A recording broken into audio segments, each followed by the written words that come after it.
Hey guys, welcome back to another video. So I've been getting a lot of messages from people asking about the pre-enrollment and DoV process, so I decided to put it all into this video. Alright, so first we're going to go over what is the pre-enrollment, what is the declaration of value, who needs to get them, and then we'll go over the process you need to get all your documents ready, and then finally the online pre-enrollment process, which is new this year, which some universities require. And as always, the timestamps will be in the description. Alright, so pre-enrollment is the process whereby non-EUs fill in a form called the Form A, letting the university know that they're applying there. This means that non-EUs only have one university that they're applying to each year for the IMAT, and there's basically no other chances, except in some rare cases where there is a second round if some universities didn't fill in their spots. But don't rely on that. Alright, so you're non-EU, you write in the Form A, which university you're applying to, which high school diploma you have, the equivalent, whatever, and you send that off to the university, so the university has a list of all the people pre-enrolling. Now, that's the easy part. The hard part is getting something called the DoV.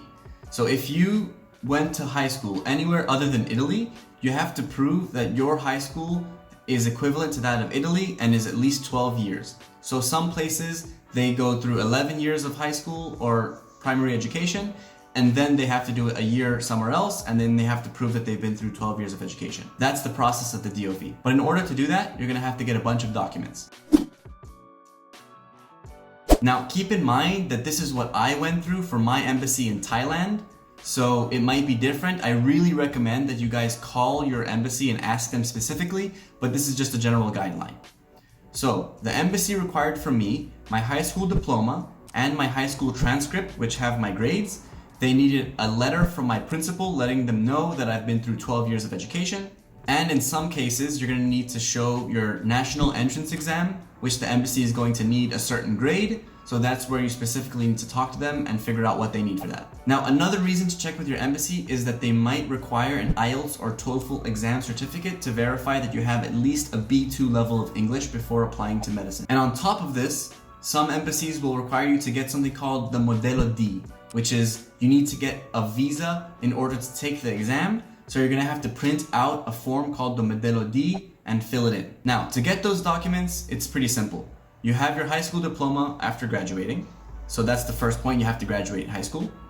Then you're gonna have to ask your high school to print out your high school transcript with your grades. And if the embassy requires it, ask the high school principal for the letter letting them know that you've been through 12 years of education. Now, once you have these documents, you're going to have to prove that they're legitimate. So this process is called apostille. I'm not sure if that's how you pronounce it, but that's the word. This is a process to authenticate the signature on your form. So you do this at City Hall, the Ministry of Foreign Affairs, the courthouse. It depends, ask your embassy where to do it, and they're gonna give you a stamp signifying that this signature is authentic and it's from the person that it says it's from. Another process you're gonna have to go through is translating your documents. Your embassy might have a specific translator which they trust, so you're gonna have to scan all the copies of these documents and send them to the translator to get them translated into Italian. Once you have all of your documents translated and apostilled, you can go to the embassy and have them undergo a process called legalization. This is a process where you get a stamp from the embassy, which lets the university know that everything has been checked and everything is official.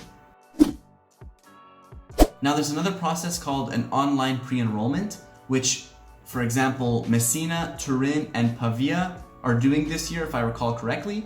You basically go into their website, you fill in all the information similar to what I just talked about, you upload your forms, and then they will have a list of all the non-EUs which are applying. This is especially important this year since the embassies are closed, so you're gonna have to go to universeitaly.it and do the online pre-enrollment. And if you're not sure exactly how to do that, I'll link to a post to entermedschool.com in the description where they talk about exactly how to do the online pre-enrollment with pictures as examples. And yeah, that's about it. It seemed a lot more difficult when I went through it, but it's actually not that bad. All you have to do is get your documents, get them stamped and translated, and then you're good. And usually the DoV can take longer in some places, it takes shorter in some places. You just need to get it in as fast as possible so you don't miss the deadline. Now keep in mind that this information might change in the future. and that this video is only meant for a general guide on how to go about it. So for more specifics, check out the posts in entermedschool.com and message Ari or Salah. They're a lot better at this than I am, and they'll be able to give you specifics about how it's working this year. Alright, that's the end of the video. Make sure to like and subscribe and share this to whoever needs help with the process of pre-enrollment and getting the DoV. And if you have any questions, make sure to put them in the comments below. I'll go through them and try to answer them as best as I can.